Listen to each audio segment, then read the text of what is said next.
지난 성금요일 우리는 예수님께서 제자들과 나누신 마지막 유월절 만찬의 자리에서 주님께서 들려주신 말씀들과 부족한 제자들을 끝까지 사랑하셨던 예수님의 모습을 묵상했습니다.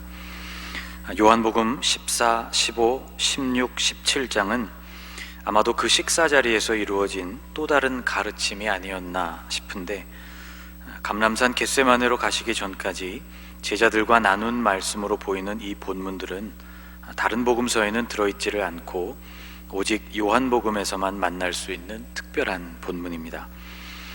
주님은 당신이 처소를 예비하러 제자들을 떠나가실 것에 대해서, 또 오실 보혜사 성령님에 대해서, 그리고 포도나무와 그 가지처럼 당신과의 영적 연결의 중요성에 대해서 말씀해 주셨고, 17장으로 가면 세상에 남겨질 제자들을 위해 중보하며 기도하신 내용을 담고 있습니다.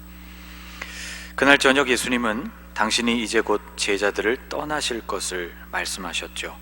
요한복음 13장 33절 말씀에 의하면 당신이 가시고자 하는 그곳은 제자들은 올 수 없는 곳이라고 하셨습니다.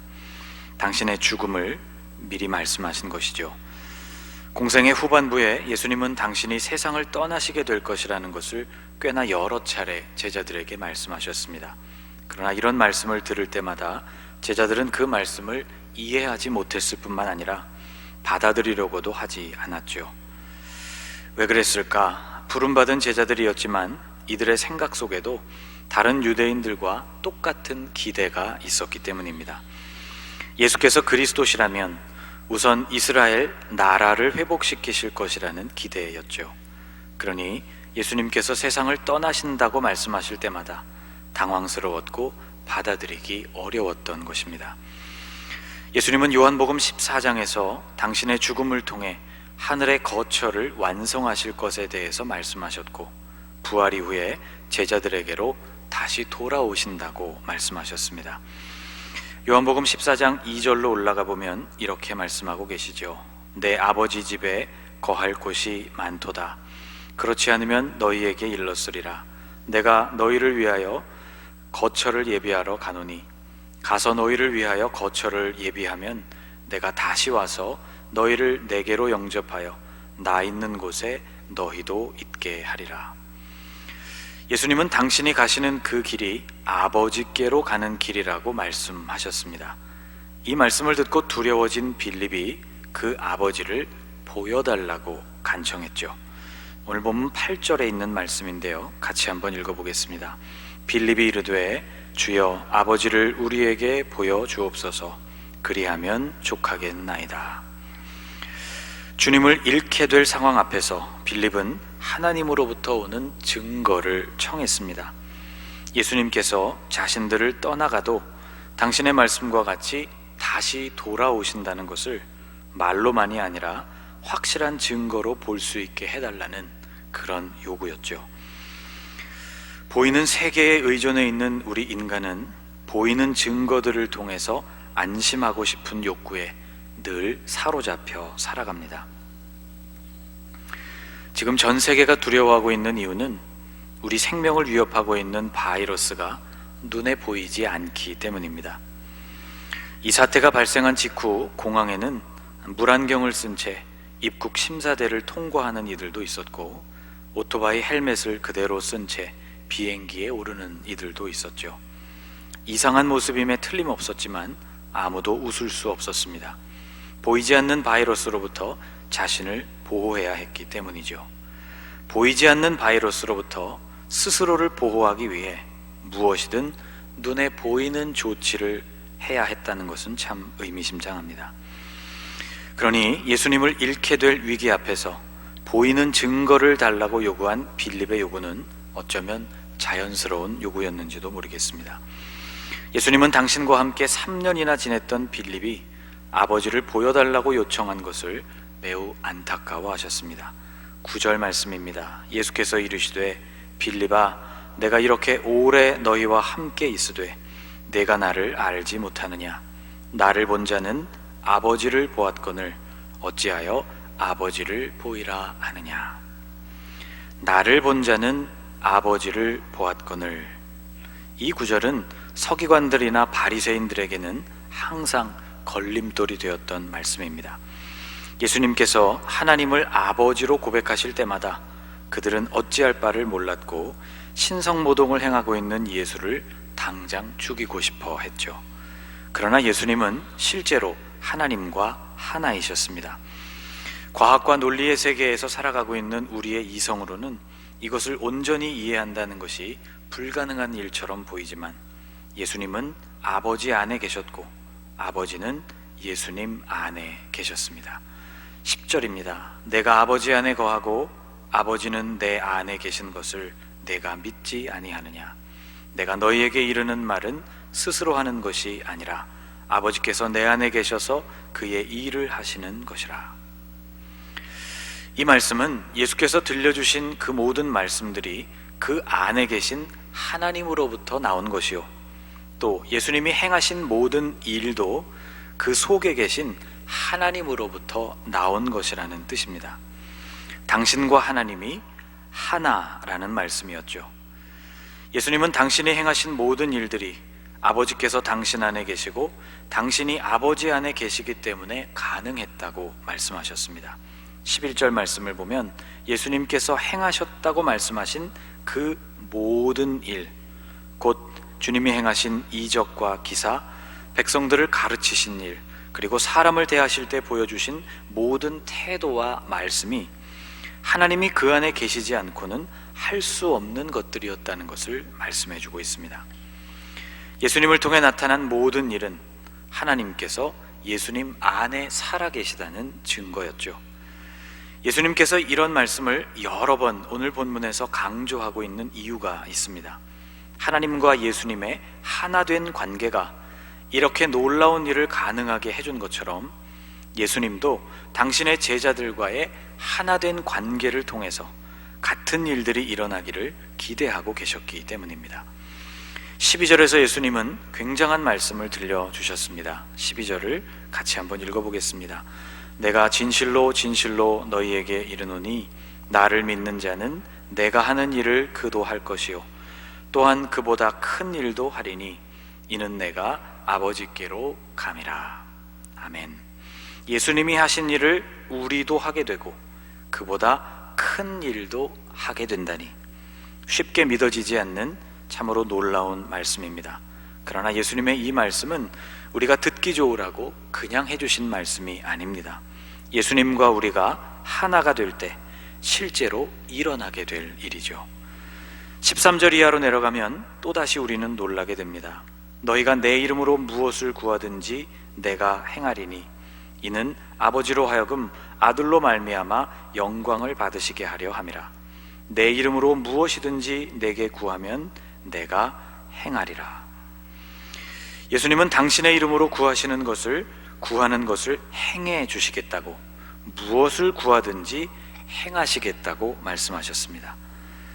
다만 이 말씀은 우리가 오해 없이 잘 이해해야 하는 말씀입니다. 이 말씀은 도깨비 방망이처럼 원하는 모든 것을 무엇이든지 이룰 수 있다는 그런 뜻으로 하신 말씀은 아니기 때문이죠. 내 이름으로 구하라고 하신 이 말씀은 무엇이든지 구하고 그 뒤에 예수님의 이름으로 기도합니다를 붙이기만 하면 된다는 그런 의미가 아닙니다. 예수님의 이름으로 구한다는 것은 구하고 있는 당사자가 우리라고 하더라도 구해지는 그 내용은 예수님이 구하실 만한 것이 되어야 한다는 그런 뜻을 담고 있습니다. 간혹 뉴스에서 다른 사람의 명의를 도용해서 범죄가 이루어졌다는 소식을 듣곤 합니다. 행해진 일이 사용된 그 이름을 더럽히는 것이었을 때 그에 대한 소송이 별도로 진행될 수 있을 만큼 사람의 이름, 사람의 명의라는 것은 참 중요합니다. 지금 우리나라는 공적 마스크를 구입할 수 있는 요일이 정해져 있는 상태이죠. 구입하기 전에 신분을 확인하는 것이 필수적인 절차인데 나의 이름과 개인정보를 사용하여서 내가 써야 할 분량의 마스크를 이미 구매해간 사람들이 있다는 소식이 알려지면서 사람들은 매우 분노했습니다. 누군가의 이름을 사용한다는 것은 그 사람의 인격을 대변해서 그 일을 처리해야 한다는 의미입니다. 예수님의 이름으로 구할 수 있는 그 무엇이든 이란 예수님의 의지를 반영하는 것이어야 한다는 의미이죠. 예수님은 이것을 설명하시기 위해 요한복음 15장 전체를 할애하셨습니다. 포도나무와 가지의 관계와 같이 예수님과 우리의 관계가 하나로 연결될 때에만 우리의 기도가 응답될 수 있다는 것이죠. 요한복음 15장 7절 말씀이 이것을 잘 정리해주고 있습니다. 너희가 내 안에 거하고 내 말이 너희 안에 거하면 무엇이든지 원하는 대로 구하라. 그리하면 이루리라. 이 말씀이 이런 내용을 담고 있지만 어쨌거나 예수님이 하신 일을 제자들도 하게 될 것이고 그보다 큰 일도 하게 될 것이라는 말씀에는 변함이 없습니다. 아버지의 뜻을 헤아려 예수님의 이름으로 구하고 그것을 시행하시는 예수님의 능력과 응답을 경험하는 이 모든 과정을 예수님은 제자들에게 온전히 맡기셨습니다. 예수님은 어쩌자고 이런 큰 권한을 제자들에게 주신 것일까? 예수님은 당신의 명의로 된 백지수표를 제자들에게 건넨 것과 같고 당신의 명의로 된 한도 제한이 없는 카드를 제자들에게 내어준 것이나 마찬가지였습니다. 예수님은 지금 제자들이 어떤 상태인지를 모르셨던 것일까요? 지금 제자들은 예수님께서 세상을 떠나신다는 말씀, 그 말씀의 의미조차를 이해하고 있지를 못합니다. 이해했다고 해도 받아들이려고 하지를 않고 있었고 또 막상 예수님께서 붙잡히게 되시는 순간 단 한 사람도 주님 곁에 남아있지 않게 될 그런 제자들이었습니다. 당시 예수님이 펼치시는 모든 활동은 대제사장들과 서기관들 그리고 바리새인들이 보기에 대단히 위험해 보이는 사역이었습니다. 그들의 염려대로 실제로 예수님께서 정치적인 전복을 실행하신다면 따라 움직일 수많은 사람들은 이미 확보되어 있는 상태였죠. 이런 움직임을 차단할 수 있는 가장 확실한 방법은 무리를 이끌고 있는 우두머리를 치는 것이었습니다. 그래서 종교 지도자들은 수단과 방법을 가리지 않고 예수님을 죽이려고 했죠. 그러나 머리만 없애서는 충분치가 않습니다. 이미 뿌리 깊이 공유된 경험과 그들에게 주어졌던 가르침이 있었기 때문에 그것을 또 다른 누군가에게 계속 전수하게 되므로 이 운동이 계속 이어질 위험성이 있었죠. 실제로 사회에 무리를 일으키는 신흥 종교 집단이나 국제적으로 활동하는 테러 단체들도 이런 식으로 명맥을 계속해서 유지해가는 것을 우리는 보게 됩니다. 그래서 지도자를 제거한 이후에도 지속적으로 핵심 세력들을 감시하고 관리하는 일이 필수적이라고 할 수 있습니다. 유대인들도 이것을 잘 알고 있었습니다. 그런데 성경을 읽어보면 예수님의 경우에는 이런 방식을 그대로 적용하지 않았다는 것을 알게 됩니다. 예수님이 십자가를 지시고 운명하신 이후로 제자들에 대해서는 그들은 어떤 조치도 하지를 않았습니다. 좀 이상하지 않습니까? 여러분, 이것이 뜻하고 있는 바는 이러합니다. 그런 조치를 취할 필요가 없었다는 뜻이죠. 왜였을까요? 예수님과 가장 가까이에 있던 12명의 제자들은 감람산에서 예수님이 붙잡히시자마자 모두 뿔뿔이 흩어지고 말았습니다. 요한과 베드로가 멀찍이 예수님을 따라가기는 했지만 막상 대제사장의 집에 도착해서는 대제사장이 물어본 것도 아니고 그 집의 종이 물어본 그 질문 앞에서 예수님을 부인하고 말았죠. 사내들인이 판단하기에 예수를 체포하여 제거함으로써 이미 예수 운동은 완전히 힘을 잃고 와해된 상태라고 판단했던 것입니다. 나중에 이 사내들인은 굉장히 곤혹스러운 일을 당하게 됩니다. 완전히 흩어졌던 제자들이 오순절을 기점으로 갑자기 복음을 전하고 이적을 행하기 시작했고 예수를 죽음으로 몰아넣었던 바로 그 사내들인에 붙들려 온 순간에도 담대하고 분명한 태도로 전도를 멈추지 않겠다고 선언했기 때문이죠. 성경을 보면 충격을 받은 사내들인은 2명의 사도를 잠깐 법정 밖으로 내보내고 이 문제를 어떻게 해결하면 좋을지를 심각하게 논의했다고 되어 있습니다. 그러나 지금 시점, 예수님이 십자가를 지실 때만 해도 제자들이 이렇게 변화되리라고는 누구도 예측하지 못할 만큼 당시 제자들의 상황은 아주 민망하고 부끄러운 상태였습니다. 그래서 오늘 본문에 나오는 예수님의 말씀이 참으로 이해하기 어려운 말씀인 것이죠. 아무리 당신의 제자들이었지만 그들의 상태는 예수님이 하신 일을 감당하고 그보다 더 큰 일을 감당하기는커녕 자기 살 길을 분주하게 찾게 될 그런 수준의 제자들이었습니다. 주님은 이제 이런 제자들을 두고 떠나셔야 했죠. 3일 후 부활하시게 되겠지만 영원히 그들 곁에 머물러 주실 수는 없었습니다. 그런데도 주님은 전혀 동요하시거나 염려하시지 않으셨습니다. 제자들의 모습을 심히 안타까워하시기는 했지만 그들을 결코 포기하지는 않으셨죠. 성령이 오셔서 제자들을 완전히 새로운 사람들로 만들 것을 기대하셔서 그랬다고 생각할 수도 있지만 적어도 그렇게 될 수 있기 위해서는 성령께서 임하실 때까지 제자들은 예루살렘을 벗어나서는 안 되었고 오랫동안 기도하며 기다려야만 했습니다. 우리야 모든 결말을 알고 있으니 아무 걱정 없이 성경을 읽어가고 있지만 앞으로 어찌 될지를 모르는 당시 제자들의 상태로서는 불안하기 짝이 없었습니다. 그런데도 주님은 제자들을 믿어주셨죠. 그들이 당신의 이름에 걸맞은 것을 구하게 되고 응답을 받아 당신이 하셨던 일도 하게 되고 그보다 더 큰 일도 하게 되리라는 것을 의심치 않으셨습니다. 제자들은 이렇게 예수님으로부터 무한한 신뢰를 받는 사람들이었죠. 본인들이 예수님을 향해 가지고 있었던 자신들의 믿음은 매우 연약했지만 주님께서 그들을 신뢰하는 정도는 아주 강력했습니다. 이 점이 참 중요합니다. 제자들의 성공은 주님을 향한 자신들의 믿음 때문이 아니었고 그들을 향하신 주님의 신뢰 때문이었기죠. 이것은 마치 믿음이 부족한 아브라함을 끝까지 붙드셔서 그를 마침내 믿음의 조상으로 세우신 하나님의 역사와도 같았습니다. 중국 춘추시대 말기 진나라의 예양이라는 사람이 한 말이라고 전해지는 문장이 있습니다. 남자는 자신을 알아주는 사람을 위해 죽는다는 말이죠.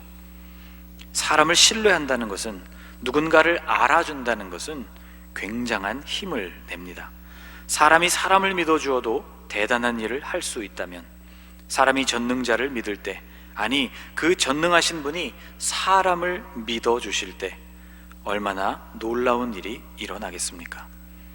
제자들은 그들을 믿어주시는 예수님의 배려와 격려에 힘입어서 드디어 성령을 충만하게 경험하게 되었고 죽음도 두려워하지 않는 증인들이 되어서 세계로 뻗어갔습니다.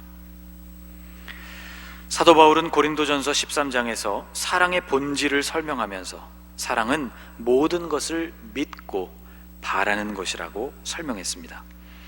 고린도전서 13장 7절 말씀입니다. 사랑은 모든 것을 믿으며 모든 것을 바라며. 주님께서는 제자들을 끝까지 사랑하셨고 그들을 끝까지 신뢰하셨으며 그들을 향한 희망의 불씨를 계속 간직하셨습니다. 오늘 새벽에도 우리는 터덜터덜 이전의 삶으로 돌아가 버린 베드로와 제자들을 찾아오신 주님을 묵상했습니다.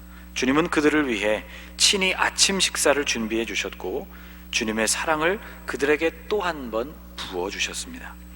제자들이 다시 일어서서 사명을 붙들게 된 것은 여전히 그들을 믿어주시고 그들이 할 놀라운 일들을 기대해주고 계신 예수님의 사랑 때문이었습니다. 사랑하는 여러분, 이 주님께서 오늘 우리에게도 동일한 사랑을 부어주고 계십니다. 주님의 사랑은 아직 멈추지 않았습니다. 그분은 아직도 우리를 믿어주고 계십니다. 당신이 한 일을 우리도 할 수 있다고 믿고 계십니다. 그보다 더 큰 일도 할 수 있다고 믿고 계시죠. 당신의 이름을 사용하여 무엇이든 구하되 당신의 이름에 어울리는 것들을 구하여서 우리가 놀라운 응답을 받게 될 것도 믿고 계십니다. 여러분, 오늘 우리도 제자들처럼 다시 일어설 수 있기를, 나를 신뢰하여 주시는 그 주님의 사랑에 힘입어서 일어나 승리하는 성도들이 되실 수 있기를 주님의 이름으로 축복합니다. 기도하겠습니다. 불안하고 불완전한 제자들이었지만 그들을 끝까지 사랑하고 또 끝까지 믿어주신 주님, 땅끝까지 복음이 증거되어야 하는 그 위대한 사역이 제자들을 향한 주님의 사랑과 신뢰를 통해 가능했다는 것을 살펴보았습니다. 주님께서 부족한 우리를 또 믿어주시니 감사합니다. 우리가 넘어진 자리에서 일어서게 하시고 그 사랑을 힘입어 다시 앞으로 나아가게 하옵소서. 하나님과 하나이셨던 주님께서 놀라운 일을 이루신 것처럼, 포도나무와 가지가 하나로 연결된 것처럼 우리가 주님 안에, 주님이 우리 안에 거해 주심으로 우리도 주님의 역사를 이루어가게 하옵소서. 예수님의 이름으로 기도하옵나이다. 아멘.